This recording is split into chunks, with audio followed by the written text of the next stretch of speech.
Mas afinal, o que é o processo penal? Mais um vídeo aqui para vocês no canal É Direito Penal.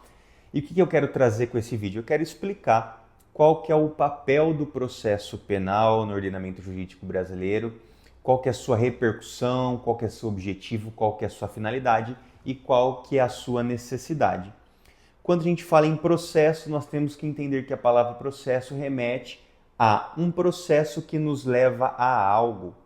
Pois bem, no Brasil, quando existe algum indício de cometimento de crime, de algum ato criminoso, ou seja, falando mais tecnicamente, temos a justa causa, que é a autoria e materialidade de um crime.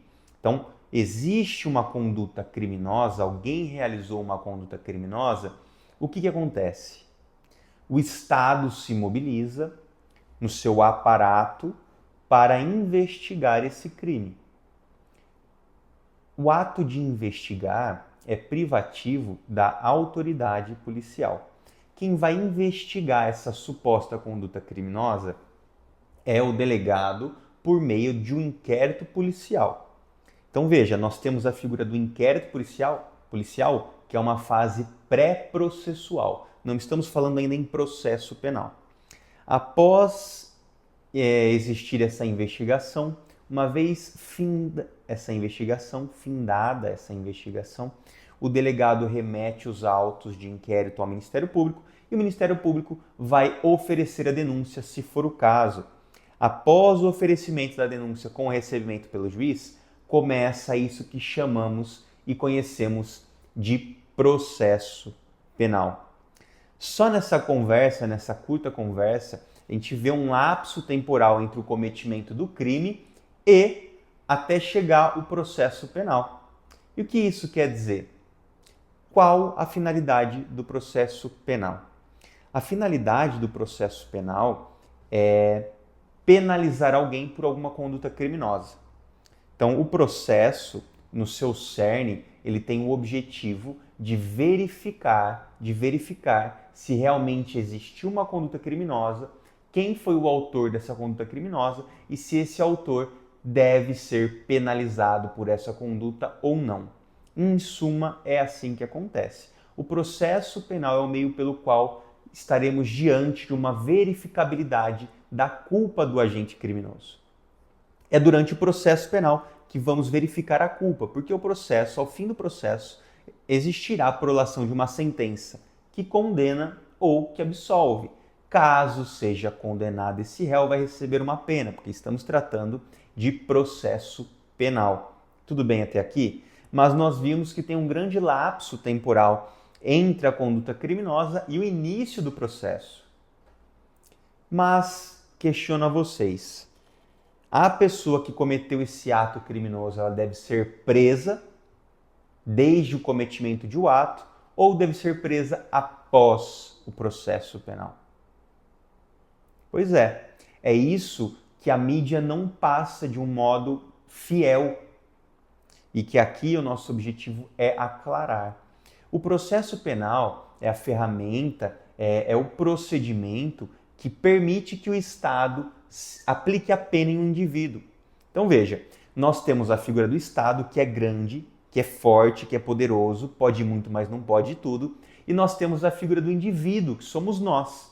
E para que o Estado possa tocar na liberdade desse indivíduo, para que o Estado possa tocar na liberdade desse indivíduo, é preciso existir um processo penal antes.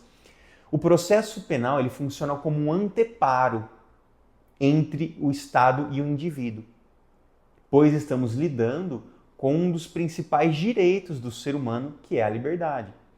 Para que alguém seja punido no direito penal, é preciso passar por esse processo.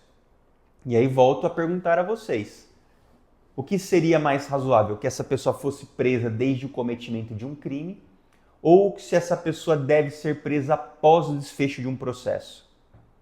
Questiono a vocês, o que seria mais sensato? Porque pode acontecer de desenrolar todo o processo e essa pessoa ser absolvida ou não estar presentes os fatores de punibilidade, de culpabilidade. e essa pessoa pode passar alguns anos presa preventivamente e ao fim do processo ser absolvida. Isso seria justo? Pois bem, o nosso processo penal, o nosso direito penal, adota o princípio da presunção de inocência, que diz o seguinte: o Estado só pode segregar alguém após uma sentença penal condenatória com trânsito em julgado. Após a investigação que eu expliquei para vocês, após o oferecimento da denúncia, todo o transcurso do processo, após esse transcurso do processo, teremos uma sentença que absolve ou que condena. Após essa sentença, teremos margem recursal. E quando acabar todos os recursos, caso exista recurso, porque muitas vezes não existe o recurso, e a ação transitar em julgado, o processo transitar em julgado, ou seja, encerrar tudo,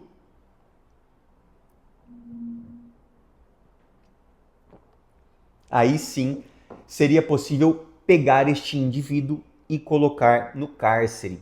É assim que funciona no nosso ordenamento jurídico brasileiro. E o que acontece, pessoal? Muitas pessoas não entendem a importância do processo.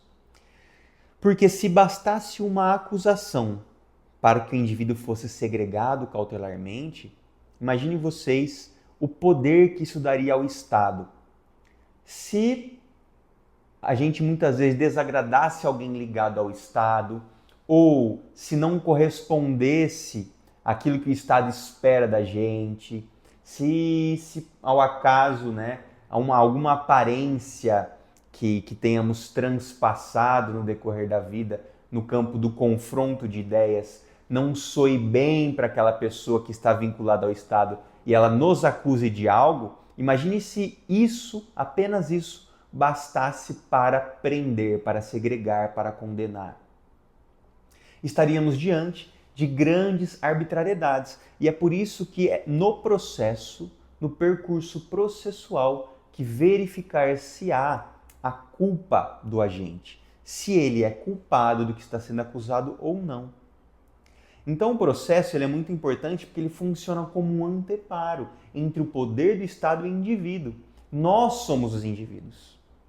Os direitos e garantias pertencem a nós. Uma pessoa que realmente é culpada e cometeu o crime, ela vai ser penalizada após o processo, porque temos tanta pressa. Muitas vezes a gente fala, nossa, prendeu, mas soltou na audiência de custódia. Ok? Acabei de explicar para vocês que o Estado só pode segregar alguém após uma sentença penal condenatória com trânsito em julgado.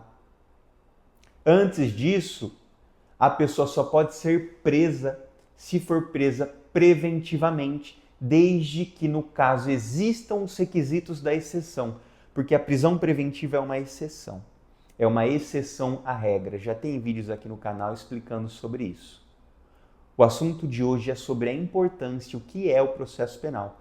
Então, o objetivo do processo penal é justamente verificar a culpa do agente. Caso seja verificado a culpa, ele será apenado, penalizado, receberá pena. Caso não se verifique a culpa, ele será absolvido. E durante esse percurso, esse prazo, esse lapso temporal, ele deve, via de regra, responder o processo em liberdade. Mas, caso assim a questão concreta, o caso concreto determine, estejam presentes os requisitos legais, o indivíduo pode ser preso preventivamente, mas é exceção à regra. Então, o objetivo do processo, o processo penal, ele é uma garantia a todos os indivíduos de que só será penalizado aquele que realmente for culpado, aquele que realmente for condenado por um juiz e essa sentença transitar em julgado. É por isso que o processo ele é tão importante. E muitas vezes a gente, quando não entende a necessidade e a importância do processo, acaba por questionando a eficácia da justiça. Mas justamente a eficácia da justiça, ela se dá e ela é garantida pela via do processo penal, que é um anteparo entre o Estado e o indivíduo. O Estado não pode tocar o indivíduo na sua liberdade sem antes passar pelo devido processo legal. E é isso uma das bases do nosso sistema democrático de direito. Porque o direito penal, o direito processual penal, eles têm uma grande repercussão na nossa democracia. Porque se não fosse o processo penal, nós poderíamos receber pena de qualquer modo, de qualquer jeito, de modo arbitrário muitas vezes, como a gente já verificou, né, o acontecimento na história. Então a importância do processo é sim muito grande, porque pelo meio do processo que é possibilitado que o indivíduo se defenda verdadeiramente, pautado no princípio da ampla defesa, do contraditório, do devido processo legal, e se mesmo assim, após toda a chance que lhe foi dada de defesa, ele for condenado, nada mais justo do que ele receba a pena. O processo não assegura a impunidade, muito pelo contrário, ele tende a diminuir as injustiças, mas é que às vezes nós somos muito imediatistas. E é claro, o processo deveria ser um pouco mais rápido, mas nós enfrentamos essa problemática do volume do judiciário, das nossas instituições. Então, são questões que existem, que repercutem, mas não podemos esquecer da importância e da necessidade dos nossos direitos e garantias individuais. Porque os direitos e garantias individuais são inerentes a qualquer ser humano. Seja para aquele que acerta, seja para aquele que erra. E para que alguém seja condenado, tem que ser condenado nos estritos ditames legais, passando por esse processo. Após o processo, foi identificada a figura da culpa, foi prolatada uma sentença condenatória com trânsito em julgado, que receba a pena de modo mais justo possível. Então, o objetivo do processo é assegurar, é diminuir que as injustiças aconteçam e é servir como um anteparo entre o poder do Estado e o indivíduo. Espero que essa aula tenha sido proveitosa, espero que seja instrutiva e que vocês possam refletir e se debruçar quanto aos pontos que aqui foram destacados.